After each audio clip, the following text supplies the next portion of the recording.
ಕೊಲಂಬೋದಲ್ಲಿ ನಡೆಯುತ್ತಿರುವ ಶ್ರೀಲಂಕಾ ವಿರುದ್ಧದ ಎರಡನೇ ಹಾಗೂ ಅಂತಿಮ ಟೆಸ್ಟ್ ಕ್ರಿಕೆಟ್ ಪಂದ್ಯದಲ್ಲಿ ಆತಿಥೇಯರ ವಿರುದ್ಧ ಭಾರತ ತನ್ನ ಮೊದಲ ಇನ್ನಿಂಗ್ಸ್ನಲ್ಲಿ ಎರಡನೇ ದಿನದ ಆಟ ಪ್ರಗತಿಯಲ್ಲಿದೆ. ಇತ್ತೀಚಿನ ವರದಿ ಬಂದಾಗ ಭಾರತ 9 ವಿಕೆಟ್ ನಷ್ಟಕ್ಕೆ 503 ರನ್ ಗಳಿಸಿದ್ದ ವೇಳೆ ಇನ್ನಿಂಗ್ಸ್ ಡಿಕ್ಲೇರ್ ಮಾಡಿಕೊಂಡಿದೆ. ಧ್ರುವ ಜುರೇಲ್ 115 ಹಾಗೂ ಪ್ರಸಿದ್ಧ ಕೃಷ್ಣ 4 ರನ್ ಗಳಿಸಿದ್ದರು.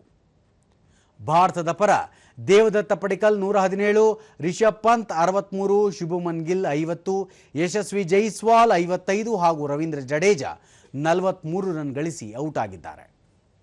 ಶ್ರೀಲಂಕಾ ಪರ ಅಸಿತಾ ಫರ್ನಾಂಡೋ 4, ಕೇಶರ ನುವಂತ 2, ಲಾಹಿರ್ ಕುಮಾರ ಹಾಗೂ ಪ್ರಭಾ ಜಯಸೂರ್ಯ ತಲಾ 1 ವಿಕೆಟ್ ಪಡೆದಿದ್ದಾರೆ. ಮೊದಲ ಟೆಸ್ಟ್ನಲ್ಲಿ ಭಾರತ 165 ರನ್ಗಳಿಂದ ಗೆಲುವು ಸಾಧಿಸಿದ್ದು ಸರಣಿಯಲ್ಲಿ 1-0ಯಿಂದ ಮುನ್ನಡೆ ಗಳಿಸಿದೆ. ಇದೀಗ ಎರಡನೇ ಪಂದ್ಯದಲ್ಲೂ ಗೆದ್ದು ಸರಣಿಯನ್ನು ಕೈವಶ ಮಾಡಿಕೊಳ್ಳುವ ತವಕದಲ್ಲಿದೆ.